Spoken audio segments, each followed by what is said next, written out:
Product not yet rated.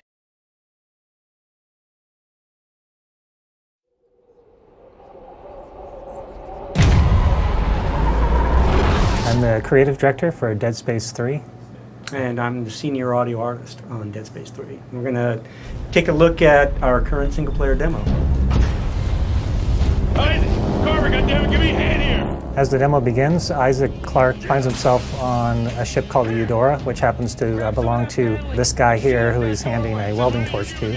The ship has just been nearly obliterated by an attack, and now they're trying to make their way off the ship.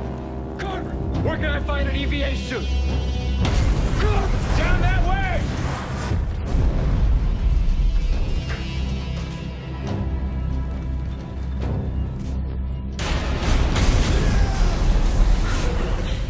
This is a scene I love for audio because there's so much going on, and yet we've still found a way to use subtlety in the scene, even amidst all of the choking, the explosions, and the bombast. There are like shards of glass floating around like a cloud in the environment that signal to the player that, you know, you have to go this way, and yet it's very dangerous to go this way.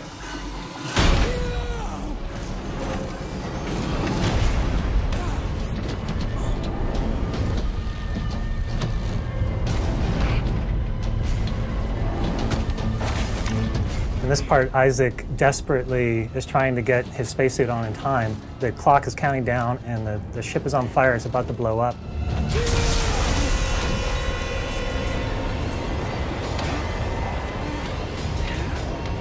He gets the cabinet open and his helmet goes flying out into outer space. So he knows he only has a minute or something before he's going to suffocate, and he launches himself into space after that helmet, which is his lifeline.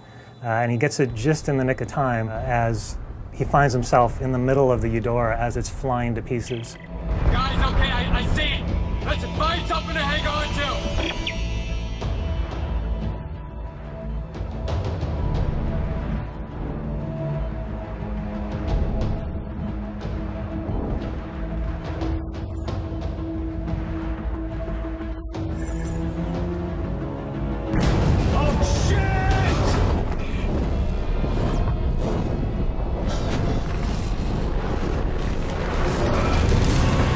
In this section, Isaac is flung out of the exploding Eudora spaceship, and he finds himself hurtling, 100 miles an hour through space as pieces of this ancient flotilla are whizzing by him.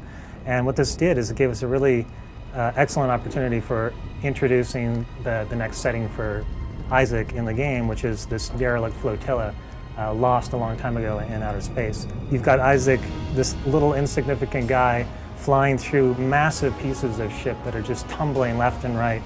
We wanted to create an intense feeling of chaos for the player, so they just can almost not comprehend how much stuff is going on around them.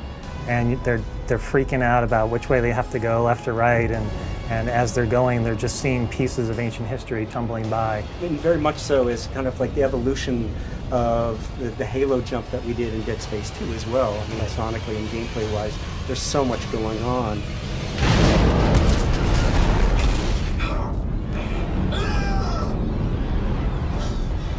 We took the environment and created 3 new threats within that environment, and we had to pay off on all of those sonically, making sure that the gameplay was thrilling as could be. In a scene like this, on one of the prior games, we would have made it much more aleatoric and just about kind of tone clusters and chord swells that are really difficult to relate to. And I think that we're inching towards going towards a more thematic musical approach.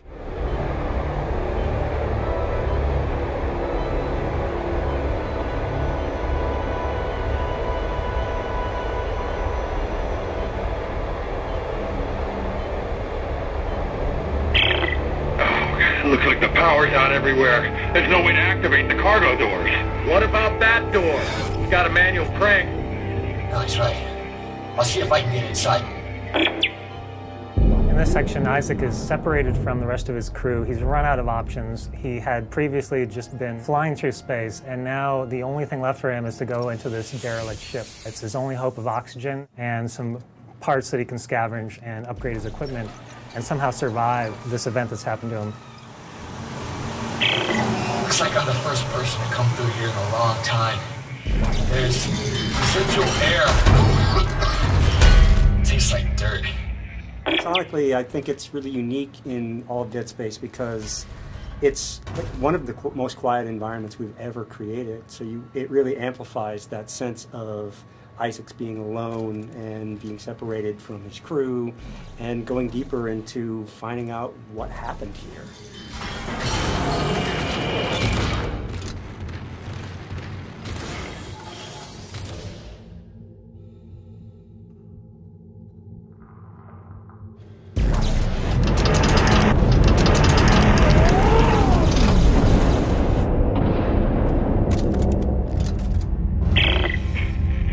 Hard to breathe, sir. How much longer? We're working as fast as we can. I don't know, Mark's really pale, sir. I can't stop the bleeding. Hey, Isaac, okay, meet me at the door. I can let you in from this side. Right there, now get in here. Give me a hand. Aye, aye, Captain. Hey, don't get cute.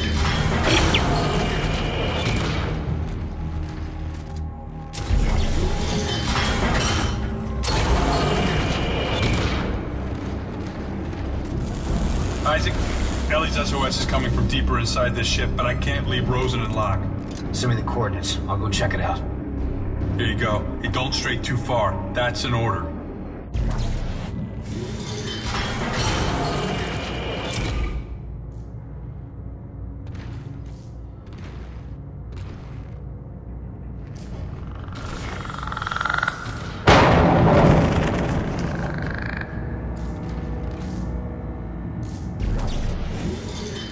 This is my favorite moment right here. Door opens, lights shining through, and illuminates everything beyond the door, which happens to be what happened to the crew. And now you find out that something more sinister has happened to them.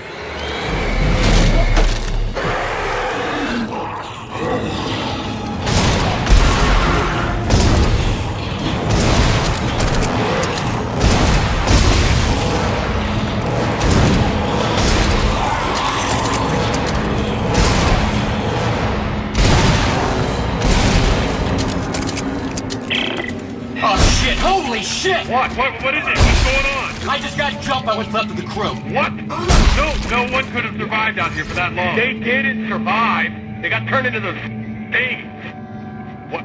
Okay, what do we do? You keep your weapon ready, and you stay the hell away from the ventilation ducts. If they get close, shoot for the limbs. You got that? I said you got that! Yeah, okay. One thing that I think is really interesting about the necromorphs this time out is that they've been made out of these 200-year-old mummified corpses. So as you're going through the ship, you find these kind of crusty, crackling, strange aberrations that have been turned into necromorphs from a long, long time ago. It's just a really interesting way to see what the necromorph infection would do to a mummy.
This part is where we're bringing back in one of the favorite enemies from the Dead Space franchise, the Lurker. But in Dead Space 3, it was important to reimagine them into something different. So what we did is we made it based off of a dog rather than a child, what the original one was. And the reasoning behind that is that this government whose flotilla that you're exploring, they just so happen to have needed dogs as part of the effort to find things on the planet that they were looking for. Similar to what you